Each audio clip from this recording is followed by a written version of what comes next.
You're in a good place now. You are listening to Perspectives with Ashley Berges. Hi, and welcome back to the Ashley Berges Podcast. Today, I want to discuss positivity, toxic positivity, negativity, and realism, so that you can understand better the people around you, perhaps even yourself, where you're coming from, your perspective, your emotion. I find that when people are around certain people in their life, it brings more creativity, more happiness, more joy. I see that when we're with different types of people, whether if they're negative or even toxically positive, it can bring us down, hurt us, make us feel bad. And so it's good to be able to look around at the people we spend the most time with, whether it's at work or home, and be able to understand, are these the people that we need to be surrounded by? And how do we look at it? Because there's different ways of looking at things. Sometimes we're not aware when somebody is super negative. Sometimes we're not aware when somebody is toxically positive because we really don't know some of those things. You're not really catching on. We give a lot of excuses, or maybe somebody's been through a lot. Even though most of us on this planet have been through a lot, we tend to give passes to certain people. Well, they've had a hard life, or they've gone through this and that. And so we allow that attitude to be, even though that attitude is actually continuing the issue within their own life. The more we give out of something, the more we receive of that something, right? So the more we're there for people and we're helping people and we're doing what's right, the more we get that back. Now, there's some situations where you don't, where you're spending time with people that do not provide, do not help out, even to some degree, maybe taking your energy. So let's first begin with understanding what I would like to talk about is negativity. When I think of negativity, I think of pessimistic. I think of somebody that's very skeptical, somebody that's very disagreeable. They're constantly disagreeing with you with regards to absolutely everything you bring up. So it's always a worst case scenario. There's a biasness to their negative thought process, and it's almost like they get a energy or a high off being super negative. And I want you to think about that. You know, people that their whole life is about being negative. It's about being negative. It's about presenting the negative thought process. It's about pushing their agenda or their thoughts. And in those factors, they create other people to have anxiety, maybe other people to stop working as much because they're like, oh, why should I? I mean, nothing's going to work anyway. I also find that the more negative somebody is, the more this actually frames their entire life. So they see everything in the negative light. Everything's a chronic complaint. There's like constantly bad things happening on the horizon. And I also find that there's a lot of self criticism, but also a lot of blaming others in a victimhood reality. Okay. So it's more about, look what's happening to me. This person did this to me. My life is so horrible. This person did this to me. It's not about taking ownership of how, okay, even if something happened to you, how do you rise above that, take control, and get your life back on track? Because the impact of negativity creates mental fatigue. It causes poor decision making. It causes somebody to think in a very negative and narrowing perspective, like there's no other options. And what I've found is that when you're around somebody that's negative in a personal relationship, a work relationship, a friendship, the negativity is like an illness. It's like a virus. And it begins to like get all over everybody, right? It gets all over everybody. It's even like in a work scenario when you have that one person that is really super negative in the office, and you try to avoid this person, but they seem to be everywhere, and they're constantly talking about worst case scenario. And it really begins to impair the relationship because many of you either fall into it where you begin to adopt the negative thought process, or you begin to get sucked in to this person, and all of a sudden your entire concept of reality begins to shift and you start seeing this negativity. Or you're the opposite, where you try to run from this person. And sometimes some of you are like me in a way where it's almost like you're trying to help them get over this negativity, but it's like you can't handle being around negativity, so it just literally rubs you the wrong way. You're trying to get out from being around them. You're trying to move on. And anybody can overcome negativity. That's not an issue. Anybody can overcome that. The problem, though, is that a lot of people get off on it. It's almost like they get a dopamine high from being more and more negative. Like they actually get something from it. And that's why it's the same when you deal with people that want attention no matter what. Even if the attention is bad, they still get off on it. So they might push you and push you and push you and push you, pushing all your buttons, getting very angry, being very rude, putting you down, calling you names. And eventually you lash out and you can see like this Cheshire grin on their face because they got what they wanted. They wanted you to lose it. They wanted you to get mad. And then you feel bad about getting mad, but they got that hit. It's like they got that hit of cocaine. They got that hit and they're like, ooh, that feels really good. And so they like that. They roll around in that negativity. They roll around in this kind of stuff. And unfortunately, if you're hanging out with somebody that's rolling around in this stuff, you're going to get dirty too, because you really can't keep a positive outlook when someone is constantly negative. You can try, but it's like having the fight of good versus evil. You are going to feel it. It is going to be a constant anchor. It's going to be something holding you down. It's like two cinder blocks, right? It's going to be holding you down. It's very hard to overcome that. It's very hard to stop this type of interaction and to try to change that person, because that person has to want to change. That person has to want to change. And so that's the thing, is that dealing with them can be very challenging. And I think negativity is like habitual. And so, some of the warning signs of dealing with negative people is there's that victim reality, like we talked about. And that's one of the biggest ones, is one of the biggest keys I want you to catch on to, because most negative people are the victim in every single situation. It's not about what they're doing, it's what everybody else is doing to them. They criticize people, they don't compliment, they always find a fault in everybody they know, everybody they see is either fat or this or that or ugly or whatever. There's always some problems. They're constantly complaining about everything. Nothing's ever good. The food sucks. This sucks. The atmosphere sucks. This movie sucks. Everybody sucks. They see the worst in people. So instead of seeing good in people, they actually see people in the absolute worst light. They expect the worst in the situations. And that's why when I have clients who are dating or engaged or married to somebody that's super negative, they'll say, we took this trip and it was the absolute worst trip. Everything that could possibly go wrong went wrong. Well, that's because you have somebody right there making it happen. You literally have the person right there making it happen in front of your very eyes. Okay. So how are you ever going to get away from that? They lack, gratitude for anything because they don't see anything as being good. And they bring others down to make them feel better. So if you're constantly with somebody that's bringing you down, to make themselves feel better, they're not going to stop because they're getting a high from that, right? They're getting high off of that. And that's something I want you to think about. Now let's move into what positivity is. Positivity to me is optimistic. It's being confident. It's focusing on, your goals. It's really focusing on the things that you can actually kind of control. Right. And it's about being hopeful. It's about being forward looking. It's about being constructive. It's about having gratitude. It's about not dwelling in the negative, because bad things can happen. But if we dwell in it, they continue. If we dwell in it, then we fall victim into this reality. I also think that positivity is about, gratitude. It's about being positive. It's about overcoming that negativity, being grateful for the things that you have, grateful for the people in your life, grateful for the opportunities you have. You might not live in a mansion, but you're grateful for your apartment. You might not be driving a G-Wagon, but you're grateful for your car. It's putting things into perspective and not having this, kind of negative delusion that you have around you. And so I feel like it's confidence, it's cheery, and it's active. Like when we're positive, we're being active. We're actively finding a better concept. We're actively consciously training ourselves to, choose differently. We're choosing to be effective. We're choosing to be consistent. We're choosing to get up early in the morning, get ready, take a shower, get ready for the day. We're not being a victim. We actually have hope. We actually know that we can change things. We can do things. There's a positive role, a positive experience. And I feel like it's about having encouragement. It's about feeling encouraging. It's about encouraging others. And you're looking for a successful outcome. Now that doesn't always happen, right? But it's not about that.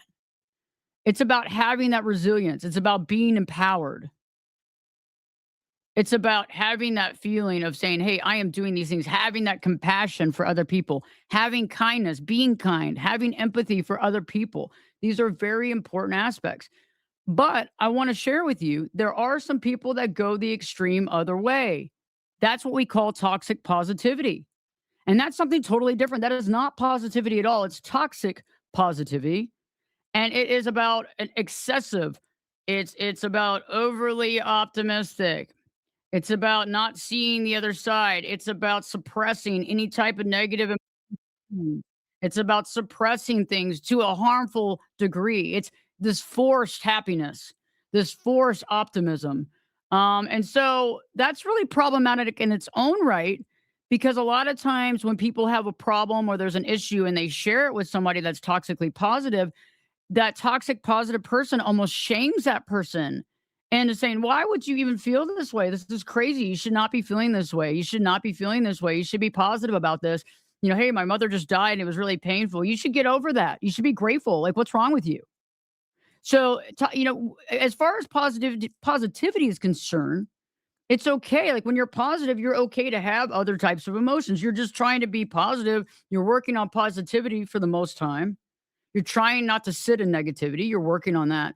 But the toxic positivity to me is almost just as bad as the negativity because that person is denying themselves the reality of life. And they're also denying the people around them. Oh, you will be positive. Oh, you will do this. You will do that. And so a lot of times, instead of practicing self compassion and compassion for others, you're almost like, you know, getting angry at people and putting them down and guilting them because, they're not positive all the time. Right? So it's like this excessive positivity. It's like excessive. It's like everything has to be happy. Everything is just positive, good vibes only. Get over the sadness, get over the hardship, move on. It's complete emotional suppression. It's complete forced, positivity.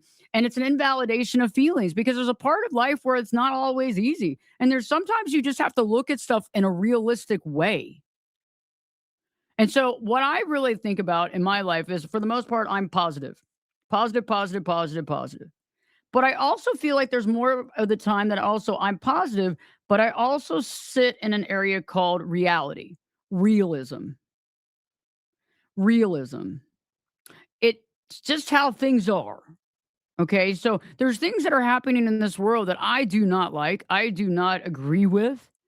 There's things that are horrible and violent. I mean, from everything from animal testing to the files to children to our everything that's happening in our world, right? I mean, there's some good things happening, sure, but there's some really, really bad things too. And so I can't sit there and be positive about all these things like, well, it's okay, this is great.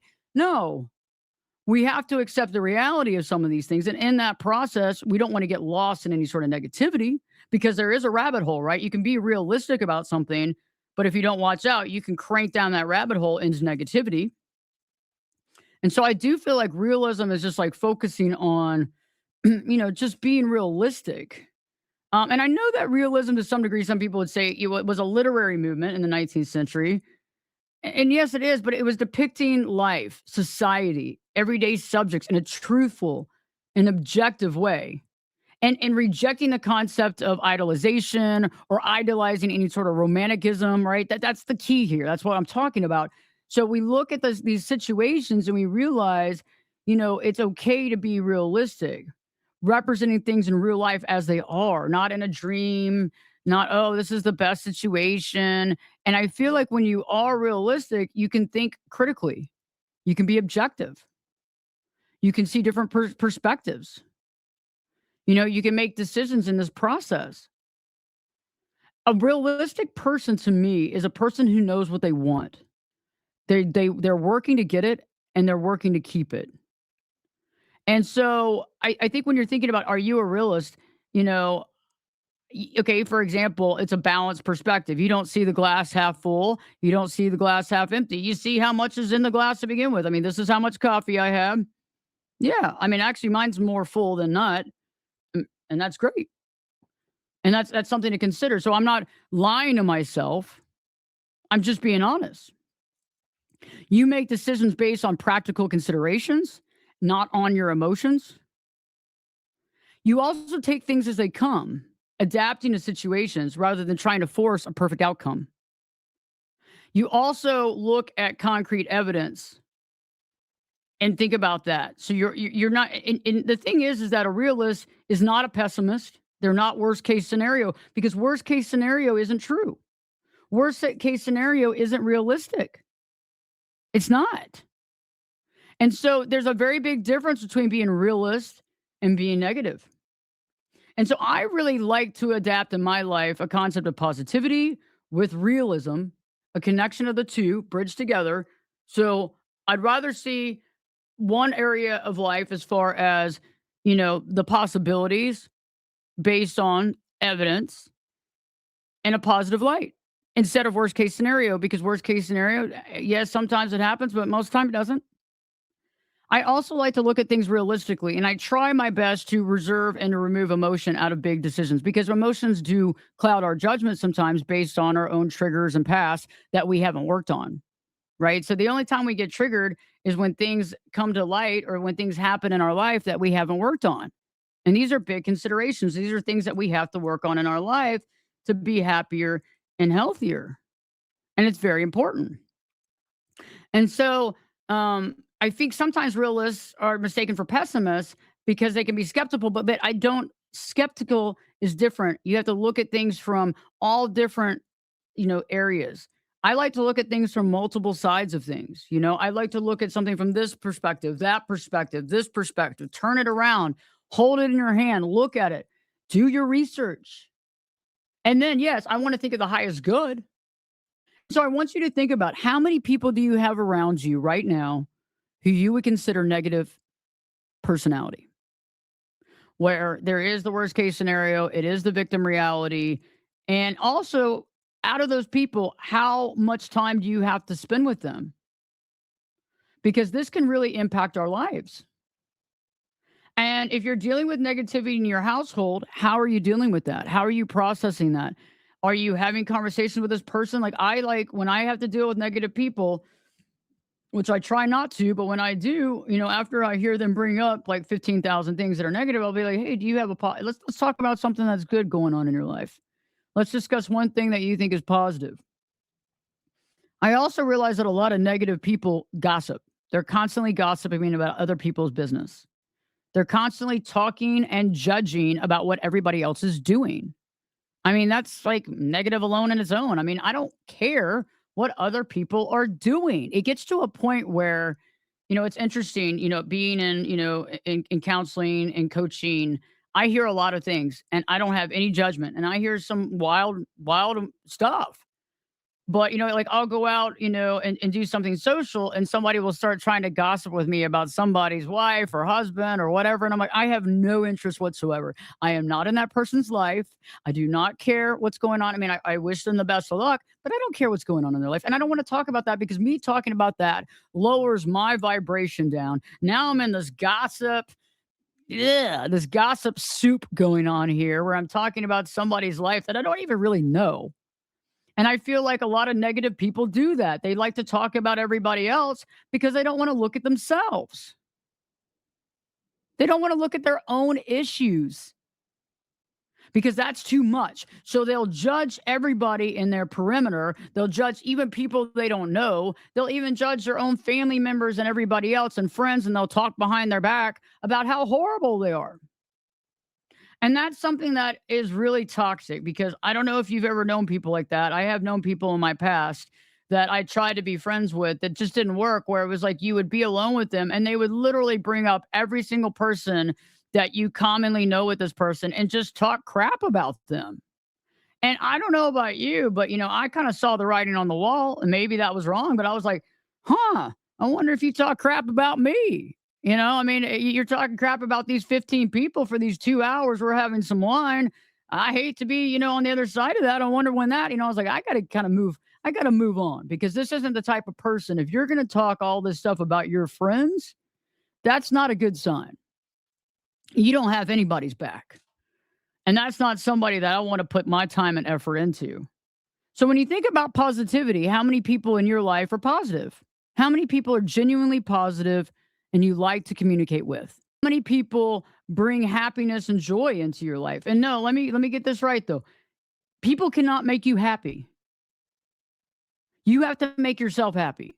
People cannot give you peace. You have to give yourself peace. But people can bring in good energy and they can be there for you. It's different.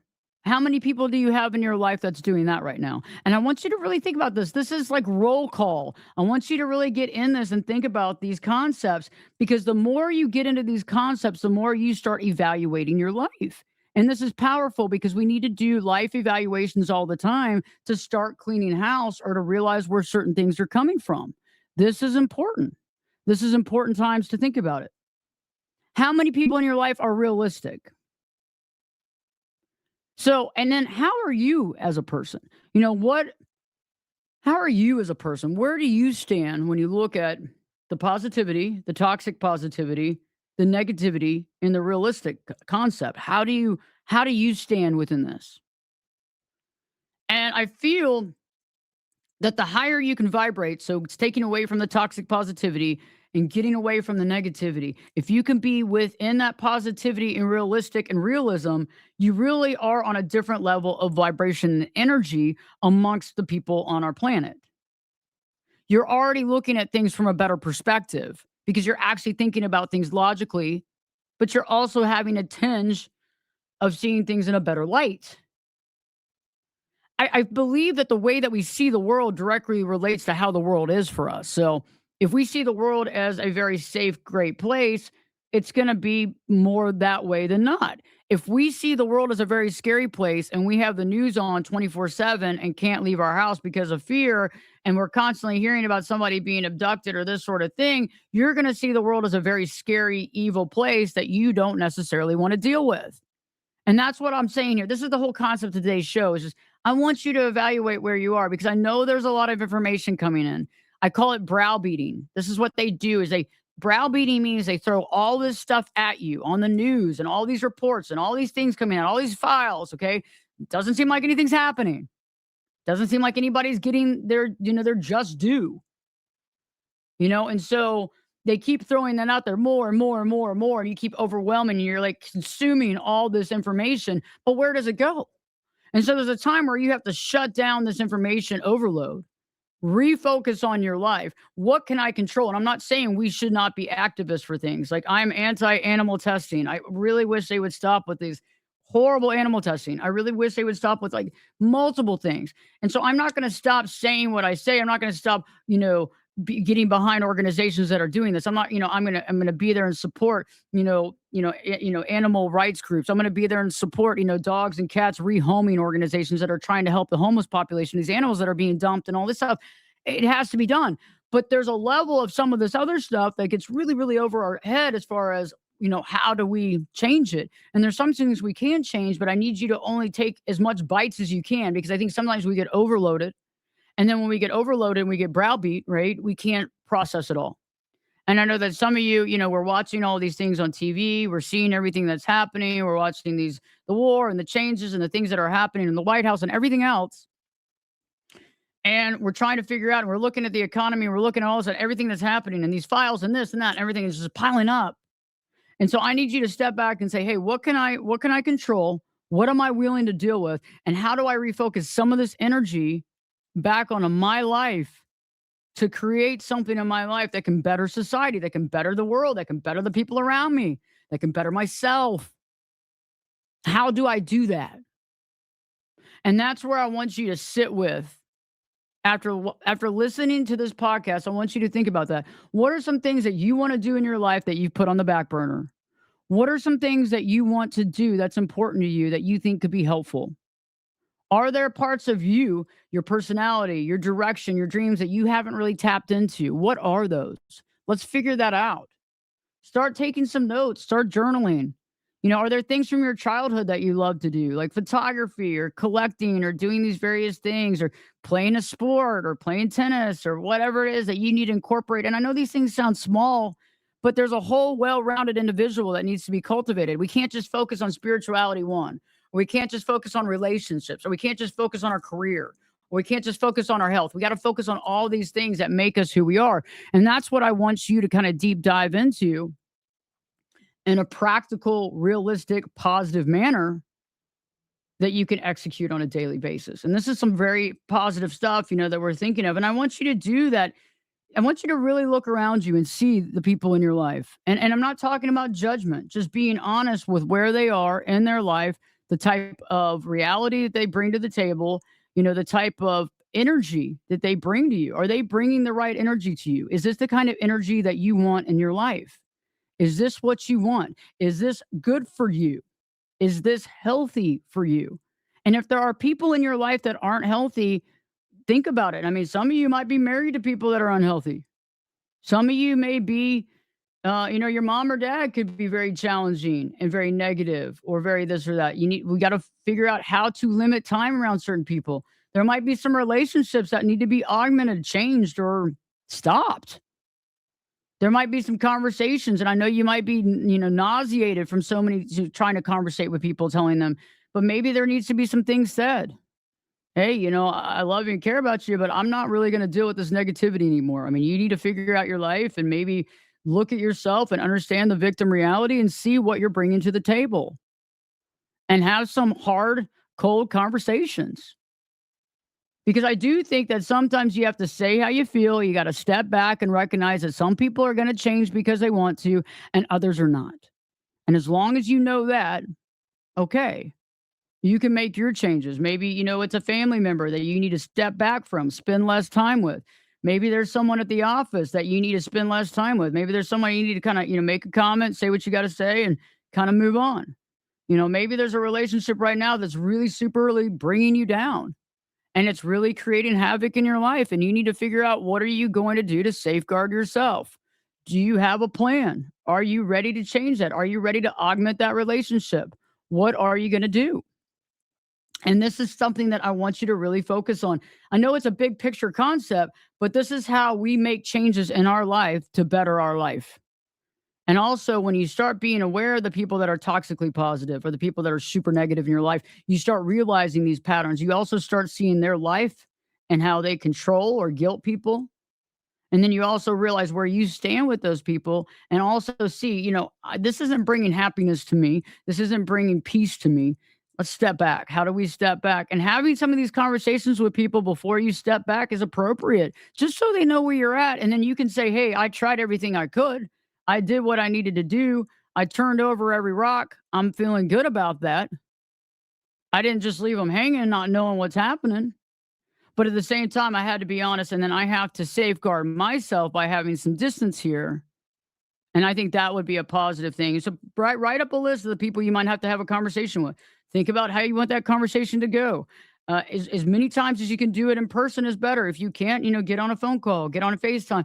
But remember, you're the only reason you're having these conversations is you're trying to preserve the relationship. You're trying to keep the relationship, but you can't keep the relationship where it is right now because that's not healthy for you or feasible for you. And in all honesty, it's not really healthy for them either because you're allowing them to do this, which is also creating havoc in their life.